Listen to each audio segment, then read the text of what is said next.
नमस्कार, आपके साथ मैं हूं सुरभि शर्मा। खास रिपोर्ट की कर रहे हैं शुरुआत। बीजेपी के 9 मुख्यमंत्री और 3 उप मुख्यमंत्रियों के साथ जेपी नड्डा रामलला के दर्शन करने पहुंचे। इससे पहले इन नेताओं ने हनुमानगढ़ी में पूजा पाठ भी किया, सरयू तट पर आरती की। काशी में 2 दिन तक सियासी मंथन के बाद बीजेपी के मुख्यमंत्री मर्यादा पुरुषोत्तम भगवान राम की जन्मभूमि में हैं और बाबा विश्वनाथ की नगरी में प्रधानमंत्री नरेंद्र मोदी ने इन नेताओं को सुशासन का मंत्र दिया, राम राज्य का पाठ पढ़ाया। उसके बाद अब ये नेता भगवान राम की नगरी अयोध्या में मौजूद हैं। हनुमानगढ़ी और रामलला के दर्शन करने पहुंचे मुख्यमंत्रियों से हमारे संवाददाता पवन नारा ने की बात। हरियाणा के सीएम मनोहर लाल खट्टर ने पवन नारा से अपने अनुभव शेयर किए। क्या कहा, सुनिए। मनोहर लाल खट्टर जी हमारे साथ हैं। हनुमानगढ़ी में आपने दर्शन किए, इससे पहले सरयू आरती ली, बनारस में भी आप थे। इन 2-3 दिनों को आप कैसे बयां करेंगे और किस सोच के साथ आए? देखिए, जीवन के ये 2 दिन अविस्मरणीय रहेंगे। 2 यानी स्थान, ऐसे महत्व के स्थान जो हमारे अवतारों के साथ जुड़े हुए हैं, उनके स्थानों को एक साथ दर्शन करना वास्तविक अविस्मरणीय पल है। और यहाँ आकर के हम लोगों ने कामना की है कि इस देश की जनता का कल्याण यानी प्रभु विश्वनाथ जी करेंगे और रामचंद्र जी के भी आशीर्वाद से, और मैं समझता हूँ कि इस देश की जनता का कल्याण हो। राम राज्य की बात बीजेपी करती है, यहाँ आना सभी मुख्यमंत्रियों का क्या संदेश देने की कोशिश है? देखिए, इन स्थानों के प्रति आस्था ही ये अपने आप में एक संदेश है कि हम लोग सारी जनता को एक ऐसा एक विश्वास दिलाते हैं कि उनके विकास के लिए, वहाँ के लोगों के उत्थान के लिए, खास करके अंत्योदय, अंतिम जो दर्जे के लोग हैं, उनको किस प्रकार से खुशहाल किया जाए, इस प्रकार का एक संकल्प। एक लंबा मैराथन मीटिंग चली थी गुड गवर्नेंस को लेकर, क्या उसमें 2024 को लेकर भी चर्चा हुई? लगातार गुड गवर्नेंस की हम बात कर रहे हैं, न केवल आज से कर रहे हैं, जब कभी विपक्ष में होते थे तब भी गुड गवर्नेंस की बात करते थे, और आगे भी हमेशा गुड गवर्नेंस का ये कोई ऐसा ये अनएंडिंग प्रोसेस है। तो गुड गवर्नेंस तो लगा। मोदी जी ने क्या जीत का मंत्र दिया? मोदी जी का क्या टेक अवे था उस बैठक के दौरान, क्या कहा? अब इतना ही विश्वास है कि अब वो दिन जिनको कांग्रेस के समय में हम कह सकते हैं कि अंधकार के दिन थे, वो कभी आने वाले नहीं। असम के मुख्यमंत्री हेमंत बिस्वा शर्मा से भी पवन नारा ने बात की। उन्होंने काशी और अयोध्या यात्रा को सियासत से अलग बताया। हेमंत बिस्वा शर्मा जी हमारे साथ हैं, अपनी पत्नी के साथ यहाँ रामलला के दर्शन के लिए आए हैं, हनुमानगढ़ी में दर्शन किए हैं। अपने शब्दों में कैसे बयां करेंगे इस मौके को? हनुमान जी का दर्शन मिला, उससे और क्या सुख का बाद हो सकता है, इससे क्या भाग्य का बाद हो सकता है। आप काशी विश्वनाथ में भी थे, यहाँ भी थे, सभी मुख्यमंत्री आए हैं, क्या एक लार्जर मैसेज देने की कोशिश है?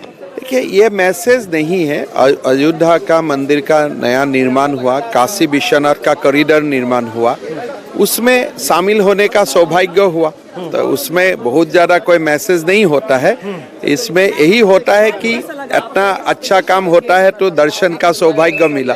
सांस्कृतिक राष्ट्रवाद की बात प्रधानमंत्री नरेंद्र मोदी कहते हैं, ये दोनों प्रतीक कैसे सांस्कृतिक राष्ट्रवाद को आगे लेकर जाएंगे? देखिए, ये भारत का सभ्यता का एक उत्थान का संकेत देता है। ये जो आज काम हुआ है यूपी में, इसी से आपका मन में कॉन्फिडेंस होता है कि भारत अभी आगे बढ़ने वाला है, आगे बढ़ने वाला है। धार्मिक शक्ति मायने रखती है इस भारत के नवनिर्माण। हमारा देश में धार्मिक शक्ति ही मुख्य शक्ति है। अच्छा, मैम के साथ आप आए हैं, अक्सर किसी जनरल प्रोग्राम में नहीं, एक इस तरह के पारिवारिक तौर पर आना, कितना बड़ा मौका था दोनों अगर साथ में आ जाए? ये एक बहुत सुंदर अनुभव था, पहली बार आई हुई हूँ, बहुत बहुत अच्छा लगा।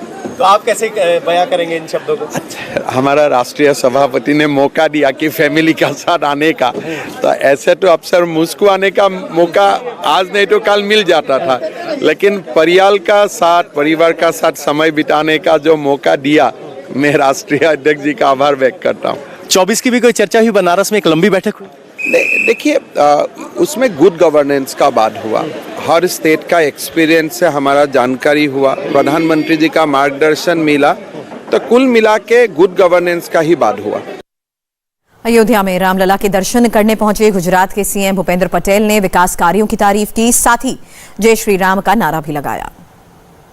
मुख्यमंत्री हमारे साथ हैं। सर, परिवार के साथ यहाँ आना, काशी विश्वनाथ कॉरिडोर में आना क्या मायने रखता है? सब दर्शन किया है, बहुत ही अच्छा डेवलपमेंट हुआ है और अच्छी तरह से दर्शन हो गए।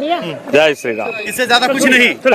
तो जय श्री राम दर्शन हुए हैं परिवार के साथ, बहुत अच्छे दर्शन हुए, इतना और कहा है और इससे ज्यादा कुछ नहीं कहा। अयोध्या में रामलला के दर्शन करने पहुंचे एमपी के सीएम शिवराज सिंह चौहान ने कहा, केवल दर्शन करने नहीं, जीवन धन्य करने आया।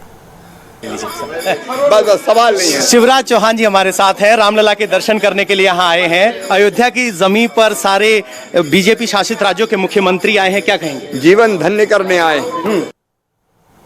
अयोध्या में रामलला के दर्शन करने के बाद गोवा के सीएम प्रमोद सावंत ने कहा, रामलला में हमारी अटूट श्रद्धा है, आज दर्शन करने के बाद हमारा मन प्रसन्न हुआ।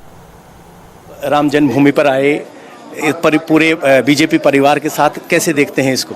जय श्री राम। पहले तो मैं बहुत मन प्रसन्न हुआ और मैंने जो श्रद्धा रखते हैं रामलला के, और इसी के लिए रामलला का दर्शन लेने के लिए यहाँ पे आए हैं। आपने अभी सभी मुख्यमंत्रियों को सुना, अब आपको दिखाते हैं राम मंदिर निर्माण की लेटेस्ट तस्वीर।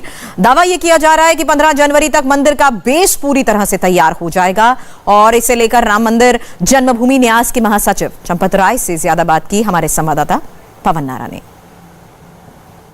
फाउंडेशन का काम पूरा हो गया है। चंपत राय जी, किस स्तर पर निर्माण कार्य पहुंचा है और हम क्या देख पा रहे हैं पीछे, जरा अगर आप बता पाए।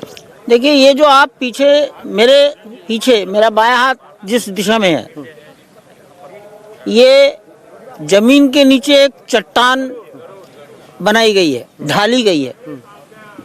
ये चट्टान गर्भगृह पर लगभग 14 मीटर मोटी है, गहरी जमीन के अंदर। 1 फीट की लेयर का फिर रोलर कॉम्पैक्शन होता था, 1 फीट को 10 इंच करते थे।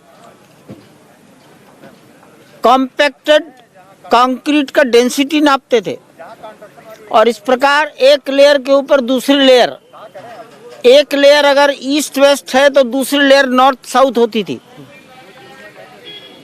गर्भगृह पर 56 लेयर, 56 लेयर्स, और गर्भगृह के शेष स्थान पर 48 लेयर डालकर जितनी ऊंचाई देख रहे हैं वहां तक लाया गया। हम कह सकते हैं कि फाउंडेशन का पहला फेज, पहला चरण पूरा हुआ। इस पहला चरण को पूरा करने में लगभग 6 महीने लगे। अब इसके ऊपर 5 फीट मोटी, 5 फीट ऊंची, 5 फीट को 1.5 मीटर कह सकते हैं, एक और अधिक ताकतवर कंक्रीटिंग किया जा रहा है। इस कंक्रीटिंग को राफ्ट RAFT ये संज्ञा दी गई है। ये कार्य अभी चल रहा है और हमें लगता है कि ये कार्य हम दिसंबर के अंत तक, थोड़ा बहुत परिस्थितियों के कारण डिले हुआ तो 15 जनवरी तक पूरा कर लेंगे। और इसके बाद इसके ऊपर पत्थरों के ब्लॉक, ग्रेनाइट पत्थरों के ब्लॉक एक के ऊपर एक लगभग 20 फीट ऊंचाई तक, 6.5 मीटर ये ब्लॉक रखे जाएंगे। लगभग 26,000 ब्लॉक रखे जाने का आकलन है। ये प्लिंथ कहलाएगा, ग्रेनाइट से प्लिंथ ऊंची करेंगे तब मंदिर के निर्माण का कार्य प्रारंभ होगा। तो फिलहाल आप देख रहे हैं, उन्होंने बताया कि प्लिंथ का जब काम पूरा हो जाएगा तब मंदिर निर्माण का कार्य शुरू होगा। जहां ध्वज लगा है वहां गर्भगृह है और यहां काम चल रहा है। बेसिक राफ्ट जिसको कहते हैं, जमीन पर फाउंडेशन की जो 5.5 फीट ऊंची कंक्रीट की दीवार है, या कहें कि एक बेस बनाया जा रहा है, उसके बाद ग्रेनाइट रखने का काम शुरू होगा और ये 15 जनवरी के आसपास शुरू हो जाएगा। तो ये राम जन्मभूमि पर मंदिर निर्माण की सबसे लेटेस्ट और ताजा तस्वीर है। इंडिया टीवी हर वक्त हर जगह डाउनलोड करने के लिए सर्च करें India TV news Google play store या ऐप स्टोर पर।